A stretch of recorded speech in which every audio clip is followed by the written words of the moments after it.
Next on Time for Living, is it time to downsize your home? Maybe assisted living is for you. We'll be telling you why dancing is so important to Jeannie Guinier and why she gets this week's second effort salute. And in our Traveling Around segment, we'll show you the museums of Washington's Smithsonian Institution. All this and lots more next on Time for Living.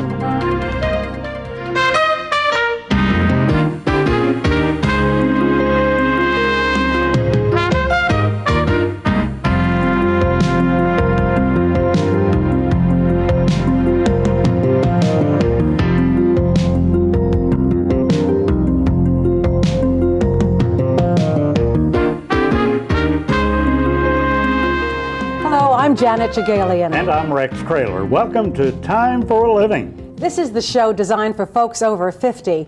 And every week we bring you stories and features of interest to you. And thanks so much for the positive feedback. Many of you have written to us with story ideas. Well, rest assured we'll be following up on those ideas and bringing them to you in the weeks ahead. We'd also like to welcome some people to our show as well, including Colette Tours, who joins us today as the sponsor of our Traveling Around segments.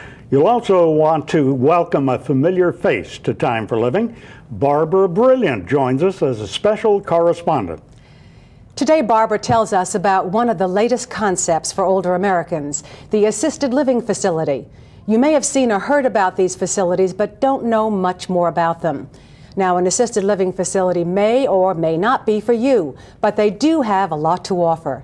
Many of the issues that come up for people considering moving into these kinds of facilities come up whenever anyone is thinking about a move. Now, you might be selling your home to move into a smaller house or an apartment. Downsizing your homestead can be traumatic, but many folks are finding it's the best move they can make.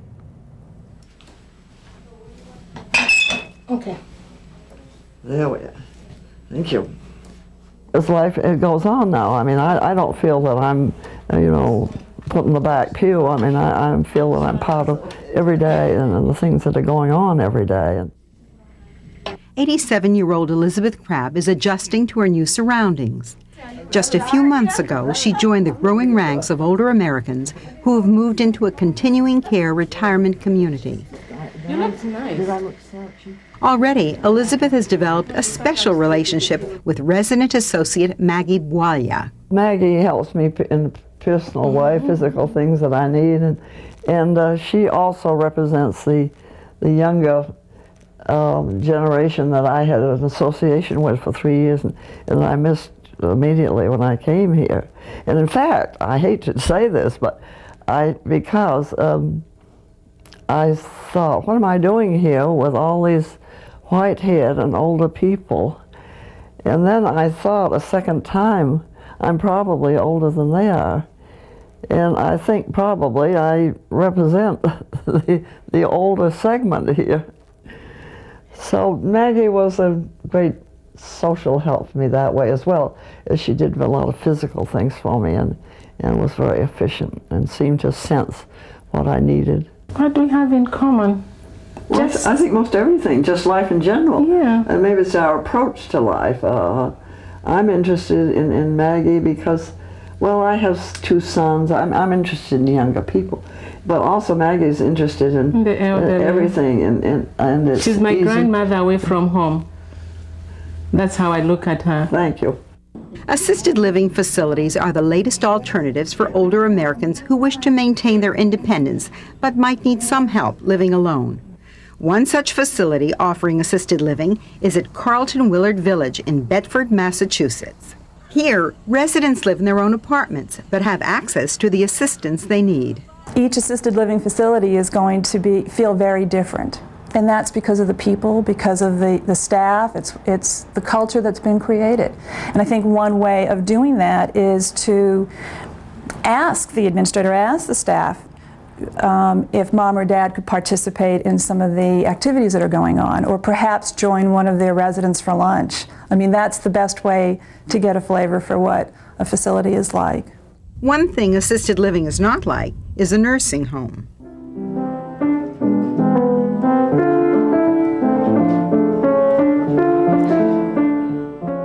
The main corridor of Carlton Willard is called Main Street, complete with a restaurant, beauty parlor, post office, and convenience store, staffed by resident volunteers. I've worked in there since we started 13 years ago. You meet people. It's one way of meeting people, coming in, working in the store. Keeps you busy, gives you something to do. I love it. I wouldn't mind working in there all the time.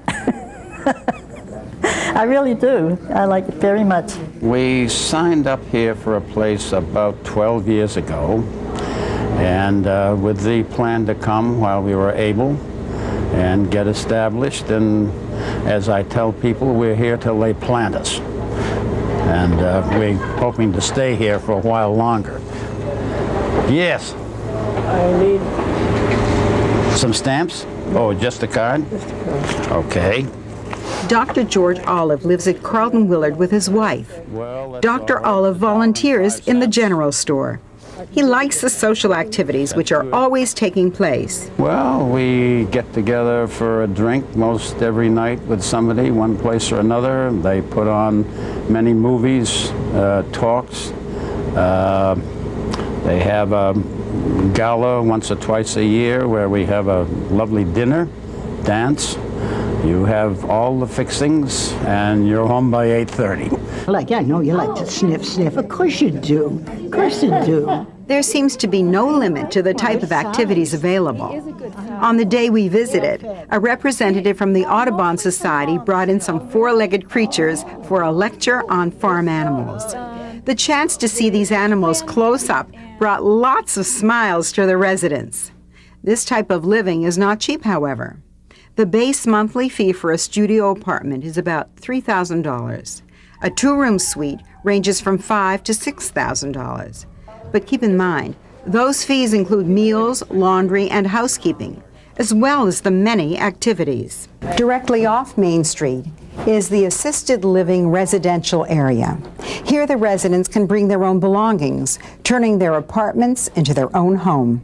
Whether it's moving to an assisted living facility like Carlton Willard or moving to a smaller home or apartment, downsizing your homestead can be difficult. It's been a great adjustment because I think you live that long in your house. It's moving from 7 rooms to 2 rooms and getting rid of or disposing of a lot of things that have been close to you is difficult, but after a while you find that less is better. There's a lot of grieving. It's a really major transition, not only for the person coming into the facility themselves, but also for the family. And I think that when I was referring to that partnership, if we're able to help develop a strong relationship ahead of time, maybe that will ease the burden of this transition. I also think that we equally are concerned about the family as well as the person who's moving in. And while there are some adjustments to be made, residents seem to enjoy their surroundings. I have found it a very satisfactory place to live. There's universal congeniality among the occupants here, and it's been very pleasant. And it is always very pleasant to see them. Well, I don't think they would find a better place than here. I don't know much about the other places, but here I think they take wonderful care of you. The whole program is very good. I mean, there's the associations, the people you meet, the activities that go on here. I think it's a pretty place to live, which is very important to me. Both inside and out. I think that the personnel consider this sort of thing. And as I wrote one of my friends, I said, probably it wasn't my first choice or my choice, but it's probably the blue ribbon of this kind of places. If your children are grown and you've outgrown your house and you're thinking about a move, well, you want stimulation, you want socialization, and most of all, you want peace of mind. Then assisted living might be the right choice for you. I'm Barbara Brilliant. Time for Living. Nice job, Barbara. We'd like to welcome Connie Sullivan to Time for Living. Connie is the Executive Director of the Massachusetts Assisted Living Facilities Association. quite a title. It certainly is. And in just a few minutes, we'll be taking your calls to answer any questions you may have regarding housing for older Americans. Now, our number here at Time for Living, write this down now, 244-3344. Please give us a call. We're live on the air right now, and you can call us. So thanks very much, Connie. Thanks for joining us. Now, with that great big title you have, you're an expert on assisted living. So tell us all about it. Tell us what assisted living is. Okay. Basically, assisted living is housing with services. And it's primarily, at least in Massachusetts, it's primarily been for the elderly. The average age in assisted living is approximately 85 years of age. And these are people who might need a little bit of help with medication management. Perhaps they're not able to cook their meals for themselves. They're not able to get out and get groceries or things like that. It's basically built on a philosophy which is very supportive and wonderful for the individual. And that is independence, privacy, dignity, and choice. And for instance, what that means is that in assisted living, you bring your own furniture, and you have your own little apartment, and it might be a suite or it might be a 2-bedroom apartment, and you have a lock on the door. So it's not like, say, in a nursing home where the door is always open or people just walk in. No privacy. You have, yes, you have control over your own environment. You are usually provided 3 meals a day as part of assisted living, but you don't have to go to them. Nobody's there saying you have to go to your meals or you have to do this, that, or the other thing. So what it amounts to for the older person is a very nice alternative to being at home by themselves when they get to a point where they don't really need medical care, but they need some support. So if you think about it, Rex, where the person might be up here, but there's a supportive floor, and when you need it, you come down to it. Like say you got sick and had the flu, or say you were a little unsteady and needed help getting in the shower, but the rest of the time you were fine. You could use what services you needed, but the rest of the time you could be very independent, very private, and lead a quite wonderful life as part of a community. Sounds great. Yeah. Sounds absolutely wonderful. But now the big question. What is it? How much does it cost? I know. Assisted living right now, I have to say, is basically private funds for the person. And that's fine if you have a good pension. Most people will have Social Security, so they will have some money. But in Massachusetts, it's a very young industry. Assisted living has basically, in the last 4 years, tripled. And before that, there were just a handful. So we're talking now about maybe 60 or 65 residences that are open. As a result, what has happened is the ones that have been built in the last couple of years are pretty much privately funded, and the average rental is about $2,800 a month. And before you say that's really, really expensive, think about it as your rental, your food, your heat, your electricity, transportation, activities, the whole 9 yards of things that you would pay for to support your whole lifestyle, not just your rent, because it's rent plus services.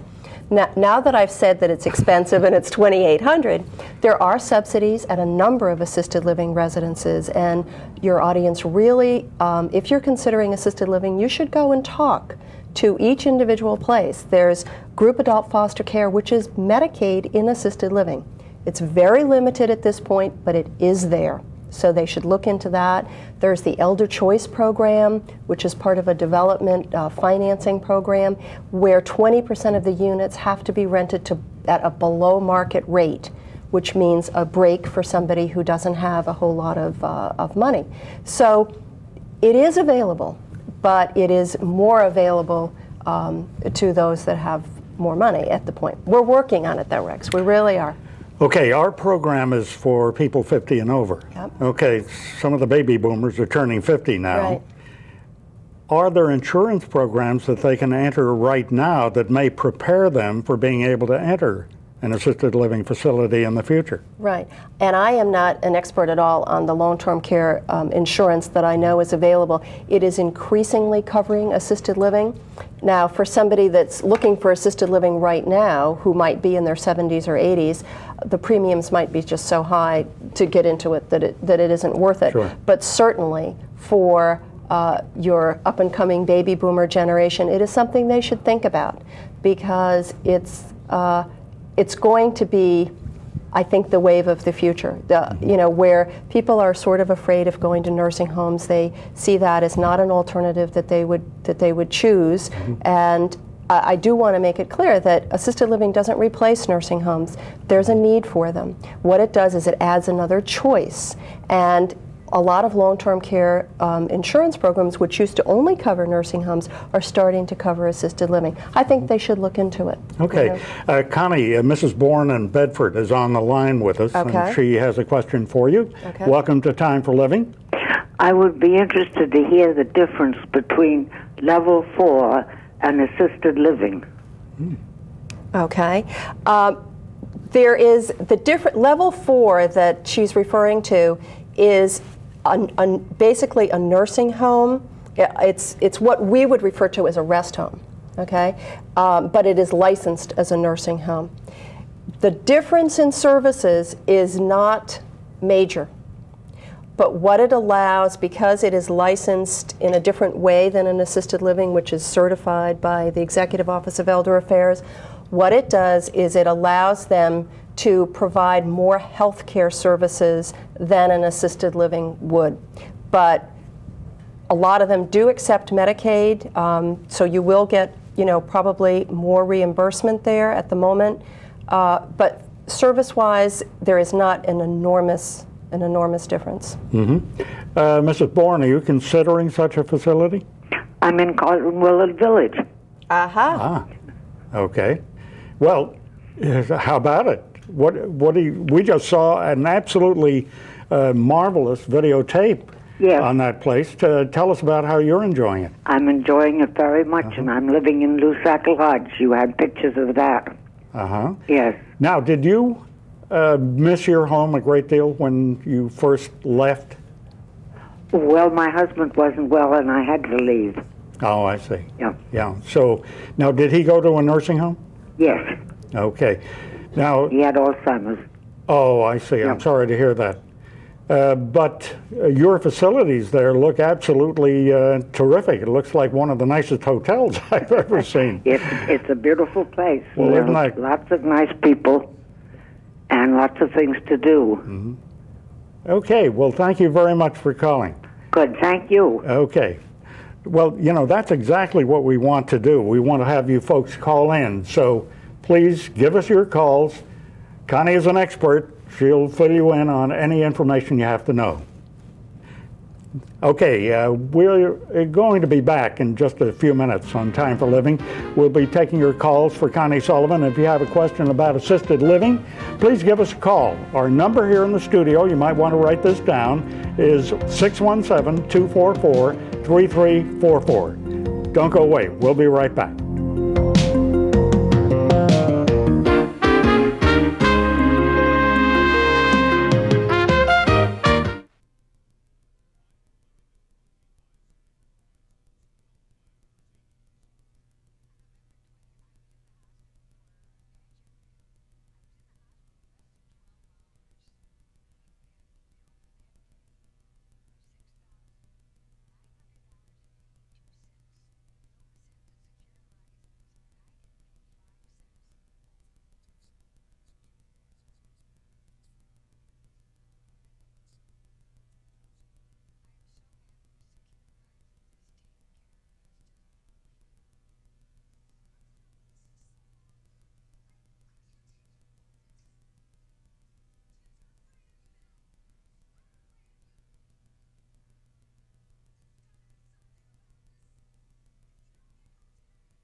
Welcome back to Time for Living. I'm joined here in the studio by Connie Sullivan. She is the Executive Director of the Massachusetts Assisted Living Facilities Association. And we welcome you to take part in the conversation. We're live, so give us a call right here. Our number here at Time for Living, 617-244-3344. So come on, call in with your questions for Connie. By the way, I just recently have been given a tour of the Avery Manor in Needham. Okay. And I'll tell you, my jaw was hanging down to here all during the time I was there. They have a healthcare facility or a nursing home there. Then they have the assisted living facility, and it is like a hotel. And all of the rooms are made up to look like bedrooms, not like a hospital. And that really impressed me. They even have efficiency apartments. Right. So if you choose not to eat in the restaurants that they have there, and they have these lovely restaurants, you can also cook in your room. Right. Now, isn't that a marvelous thing? I think that's really true. It is wonderful, Rex. And there's, just last year, legislation was passed and regulations subsequently followed that really put oversight into assisted living and defined it. And one of the things that is in the statute is that there must be either cooking facilities or access to them for each individual. So either you've got the cooking in your unit, or there must be like a large resident kitchen. So this is another way that you can be independent. You can do your own thing, have your own choices. As I said, you bring your own furniture. But yes, Avery Crossings is the assisted living there, and that is just a perfect example of where they've taken a nursing home and assisted living, because there's a continuum of care. And most people will stay in assisted living and end up dying there. They will probably not have to go to a nursing home. And Mrs. Bourne mentioned that her husband had gone to a nursing home for Alzheimer. And increasingly, more and more of the assisted living residences are making Alzheimer units as part of their residence. Yes, I noticed that when I was over at Avery Manor. Which is wonderful, because as I think we all know, whether you call it dementia or whether you call it Alzheimer, there is some cognitive impairment, especially when you're talking about people in their 80s and 90s. Some of it is natural, and some of it is a disease like Alzheimer's. Is there any cost variation in the various levels? Levels between regular assisted living and Alzheimer, Yes. you mean? Yes, there is, because there's, as you might imagine, more intensive services for the Alzheimer unit, where there's the staff ratio is certainly a lot tighter. Mrs. Bourne mentioned level 4. Now, level 4, give me that definition again. That is, if you look at nursing homes, like they have levels 1 through 4, and 4 is your least, the person who needs the least amount of care. It's what you think of as a rest home. How about 1, 2, and 3? Those are your, 1 and 2 are sort of the same. It has to do with reimbursement, but basically it's your intermediate care is level 3, and your highly intensive skilled care would be level 2. So it's that's your traditional nursing homes, 2 and 3. And the level 4 is more like what we used to think of as a rest home, and they're still there, and they're usually smaller in communities, and I'm sure people have them in their own communities. They may refer to them as a probably not a level 4, but it probably has a name like the Brook House up in Salem, I know, is one. Right. So it's, I guess there's room for everybody is the point. You need the level 4s, you need the nursing homes, you need Carlton Willard Village with, its independent living and everything. But assisted living fills a large gap in the middle of care, so that I can live at home and stay there until I really need help, and then go to assisted living and get that help, and perhaps stay there until I die. Before assisted living, I had to make my choice when I was healthy, or I ended up in a nursing home when I needed the care. Let's talk about that. Let's talk about staying in your own home. Why would you choose this against staying in your own home, having Meals on Wheels, and having someone come in, home health care? Right. Very good question. And there will be people who will choose that, and they should. I think all of us want to stay at home as long as we can. The difference, Rex, is that home health care, as good as it is, and it certainly has grown in this state, is not always available for unscheduled needs. So if you need to get up, not every night, but every once in a while, you might have a reason to be getting up in the middle of the night and you're unsteady on your feet. Are they going to be there? If you don't feel well some afternoon, can you get them to come in? It's a little bit.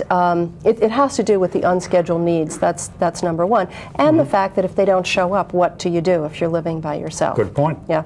Good point. Very good. Thanks very much, Connie. Certainly appreciate it. We've just scratched the surface on this. Absolutely. We have lots more to talk about it, so I hope you'll come back and join us again sometime. Okay. Would you do that? I will. Okay, thanks very much. We have that to look forward to. And there's an old Chinese proverb that says there are two great gifts we can give our children. One is roots, and the other is wings. In today's Newsbreak segment, Time for Living's Carolyn Murdoch tells us about a small company in Atlanta that's making that possible. Every morning, Mama would get up, she'd make a big breakfast. Not during the week, but only on Sunday. She'd make them. 83-year-old Esther Schrage is telling her life story. When I was born, I was very, very small. I was only 2 pounds and some ounces. With her daughter and grandson looking on, it's all being recorded on videotape for them and for future generations. I've never heard some of the stories before. And I've never heard her speak of them so eloquently before. And I've never seen some of the emotion before. So yeah, I guess it was a new side. Esther is sharing memories with her family. And according to aging experts, by reminiscing, she's also doing something healthy for herself. It's integrative. It permits older people a chance to come to terms with the kind of lives they've led, and they can share. In your work as a stenographer, what exactly did you do? Took dictation, typed. The women taping the stories started their business called Roots and Wings after one of them recorded her own mother's life history. They say they've been transformed by all the stories they've heard. We've talked to people who've told us about how poor they were when they were children, how they'd open up the icebox and there'd be an onion in there. A gentleman vowing when he was a child that he would never, ever live in such poverty again in his life. And by recording their life's experiences, older adults can keep their memories alive. Only one person can tell a person's stories, and that's the person who has lived them. We got married in New Orleans. That's another long story. You want to hear about it? I'm Carolyn Murdoch. Time for Living. Dan was working in Atlanta.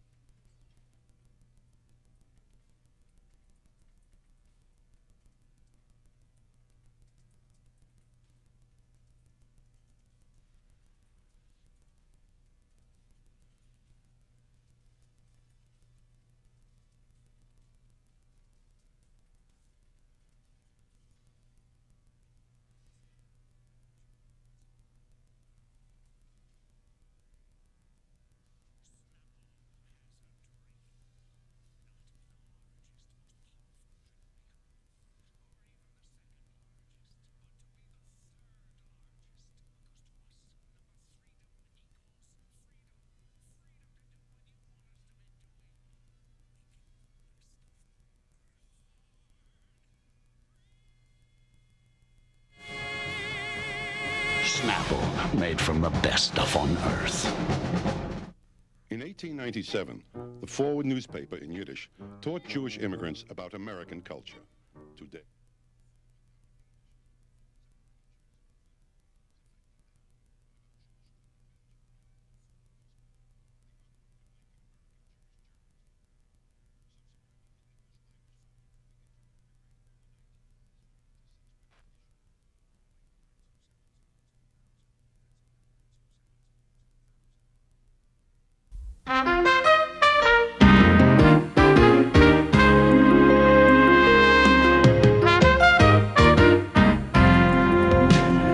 Janet, when it comes to financial planning, more and more people are concerned with the future.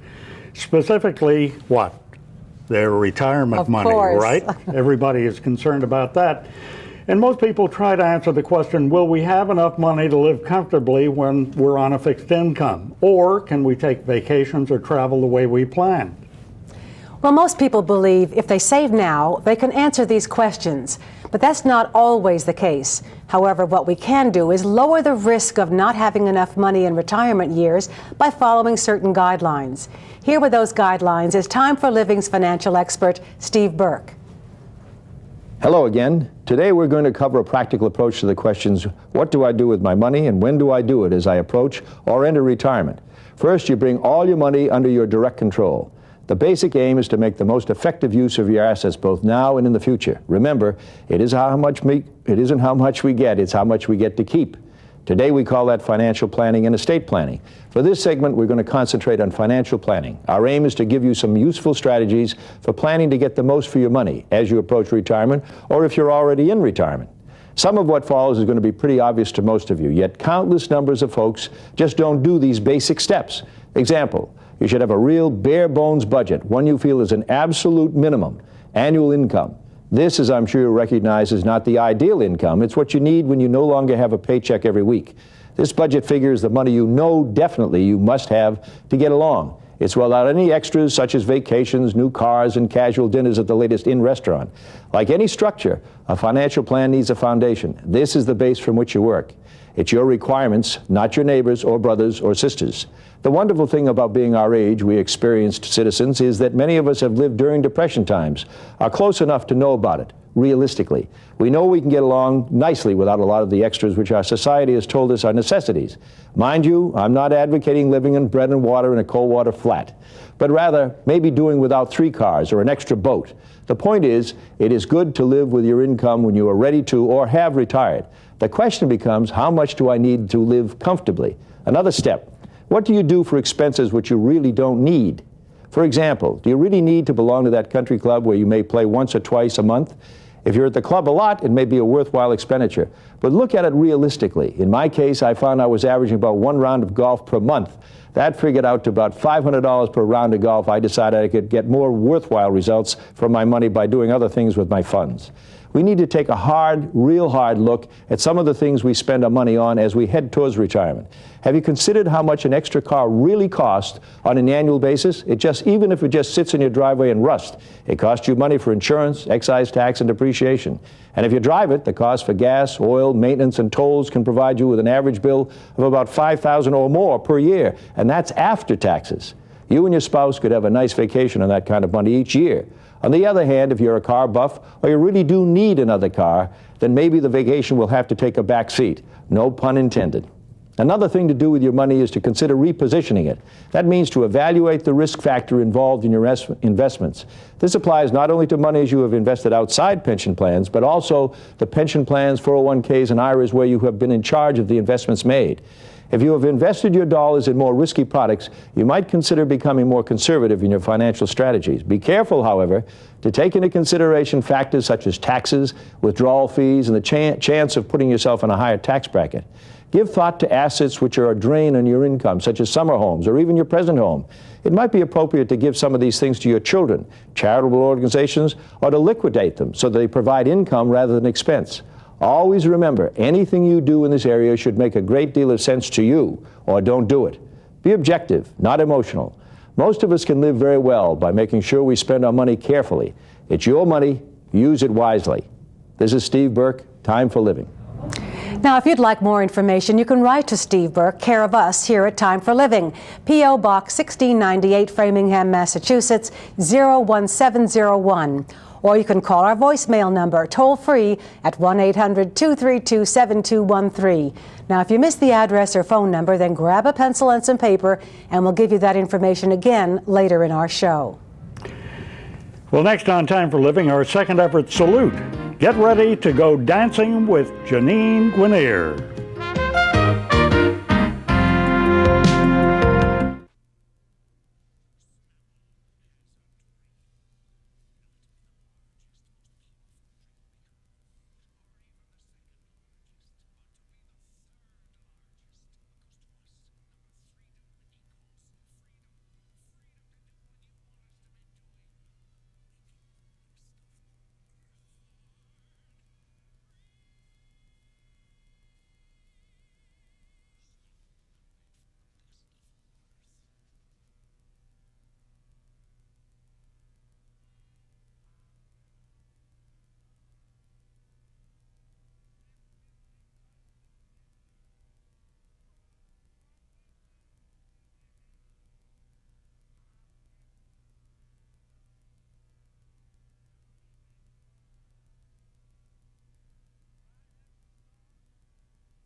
many older Americans stay active by dancing, be it ballroom, traditional, or modern dance.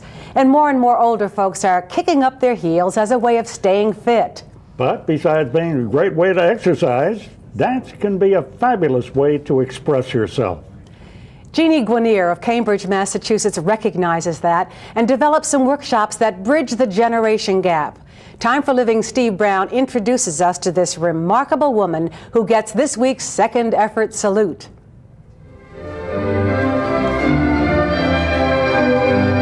It makes me feel alive, you know, because I've always loved to dance.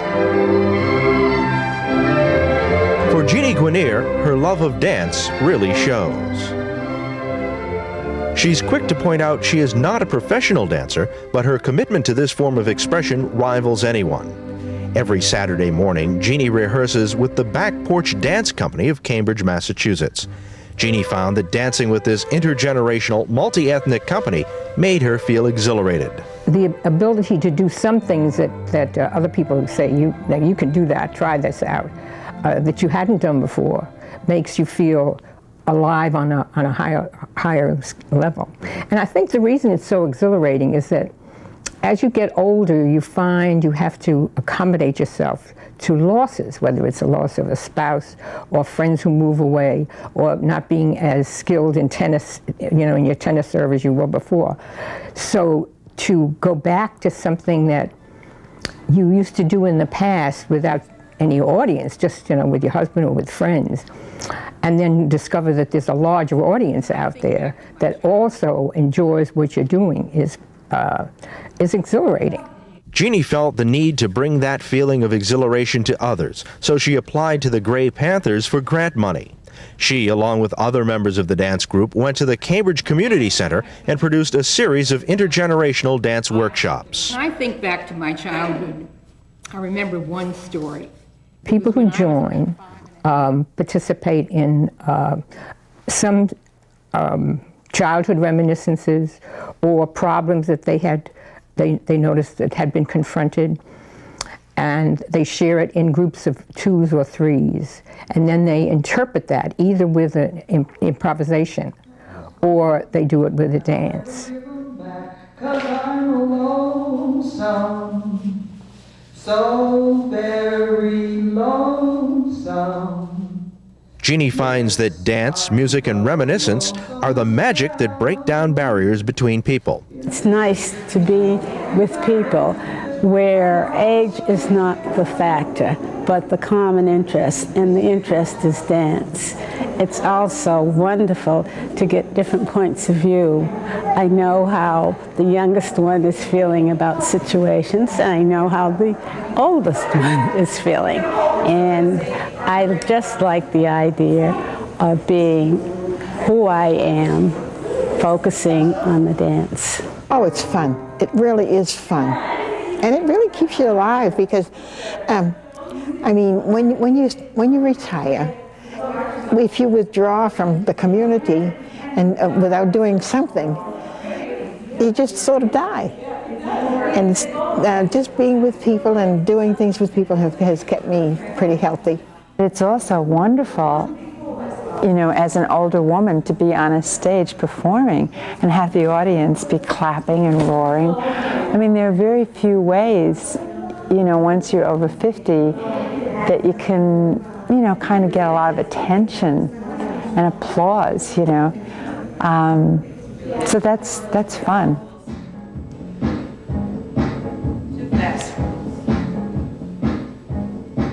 Through Jeannie's efforts, the people who have participated in the workshops have found new ways to express and validate themselves, creating new communities of their own.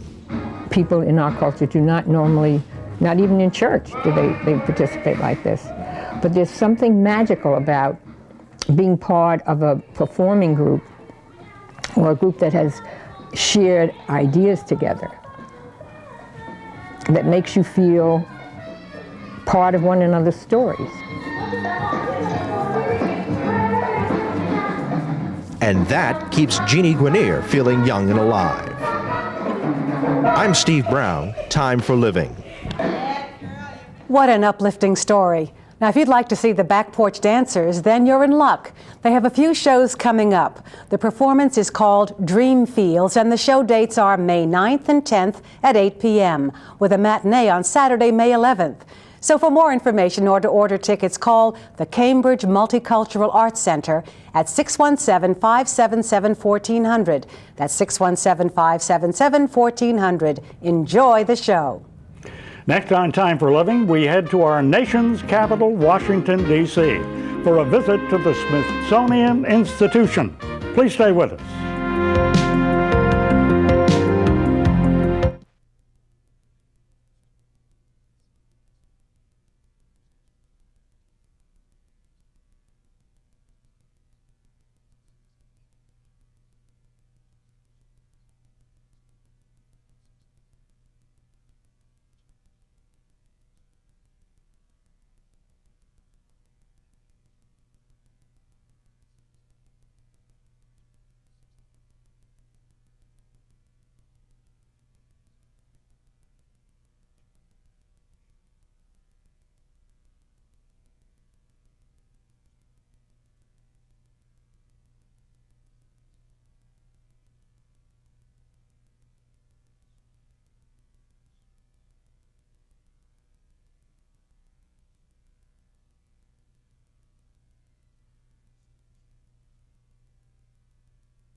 April in Washington, D.C. means what? Cherry blossom time, right? Of course.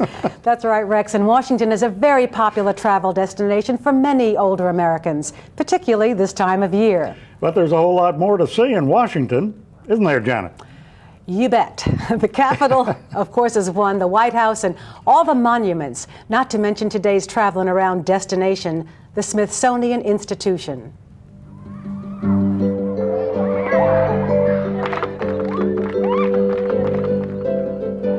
You can spend your entire vacation at Washington's Smithsonian Institution and not see it all. It has over 100 million artifacts and specimens in its trust for the increase and diffusion of knowledge among men. Check out the exhibits in the Art and Industries Building.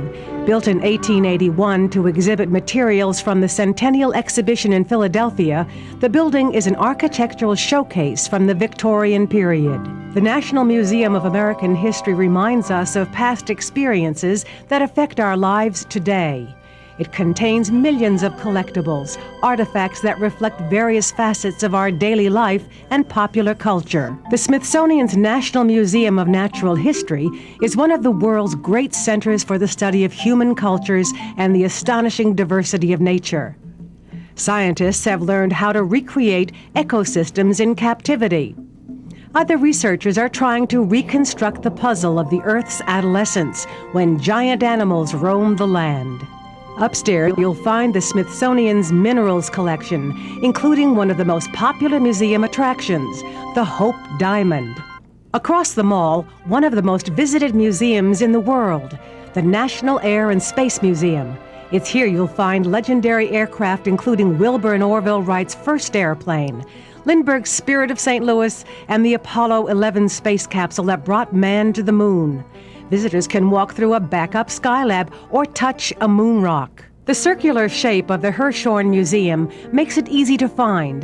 The Hirshhorn offers a vast collection of modern art in a dramatic setting. Outside, a sunken garden is home to monumental works of sculpture by European and American masters. The Freer Gallery has one of the finest collections of Asian art in the world. Complementing the Asian art are works by 19th century Americans, including the colorful Peacock Room by James McNeill Whistler. You'll find ancient art at the Arthur M. Sackler Gallery. Asian art from 5,000 years ago, including ancient Chinese bronzes and gold and silver from pre-Islamic times. Every stamp collector should visit the National Postal Museum. It tells the colorful story of our country's mail service. You'll see rare and one-of-a-kind stamps presented in a highly interactive setting. Sharing the old patent office buildings, the National Portrait Gallery, and the National Museum of American Art. Its treasures include a broad range of painting, sculpture, graphics, photographs, and folk art. The National Portrait Gallery offers a special view of America through the portraits of men and women who have made significant contributions to its history and culture. Less than a block away from the White House is the Renwick Gallery. This building was Washington's first art gallery. Furnished in the opulent style of the 1860s and 70s, the Renwick highlights 20th century American crafts. The final stop on the Smithsonian tour is the National Zoo. It's home to more than 4,000 wild animals, reptiles, and sea creatures. Nearly a quarter of the animals at the National Zoo belong to rare or endangered species, and the zoo has been successful in returning some of these creatures to their native habitats. Bring your walking shoes. There's plenty to see and do at Washington's Smithsonian Institution.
Well, Janet, our viewers really gave the mailman a workout this week. Many of you have taken the time to write to us, including Cynthia Bauman of Cambridge, who says she likes the idea of the new show, Time for Living. Could it be rebroadcast at night for seniors that work during the day? Well, Time for Living is rebroadcast several times throughout the week. Unfortunately, we are not on again in the early evening hours. Our show is rebroadcast again on Friday afternoon at 3, as well as Thursday and Saturday mornings at 3 a.m. Now, you might want to set your VCR and tape one of those shows and watch it at a time more convenient for you. We also got a note from Joan DeStefano of Revere. She saw Steve Burke's report on long-term health care insurance, and she'd like to know more information. So, Joan, we have given your letter to Steve Burke, and he'll be in touch. And Alice Nolan wrote to us and said she first learned about the Time for Living program from the Dedham Council on Aging's newsletter. She saw our show about educational opportunities for older adults, specifically not-for-credit courses that are offered at Boston University. She also suggested we do a show on deafness and about agencies like the Boston Guild for the Hard of Hearing, who are helping people overcome hearing loss. It's a great idea, Alice, and we'll be working on that. We'll be working on many different things here on Time for Living over the next few weeks and months, but we're always looking for your input. So send your letters to Time for Living, mailbag, P.O. Box 1698, Framingham, Massachusetts, and the zip is 01701. And when we return on Time for Living, a look at what's coming up next week on our show.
Well, Janet, another hour has flown by here on Time for Living. It has certainly done, and it goes by so quickly.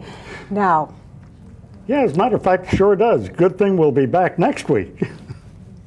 We have a great show planned for you, and it's going to talk about medications. You'll want to join us, and we'll be looking at the quantity of prescription drugs taken by older Americans. Should your dosage be lower or none at all? Well, we'll certainly let you know. And we'll be introducing you to a marathoner who's getting ready for the upcoming Boston Marathon. She's training hard, and guess what? At the age of 60. And of course, we'll bring you our regular features, health, finance, and more, traveling around, and we'll be taking your calls. We leave you now with one more look at the museums of Washington's Smithsonian Institution. So until next week, remember, it's time for living.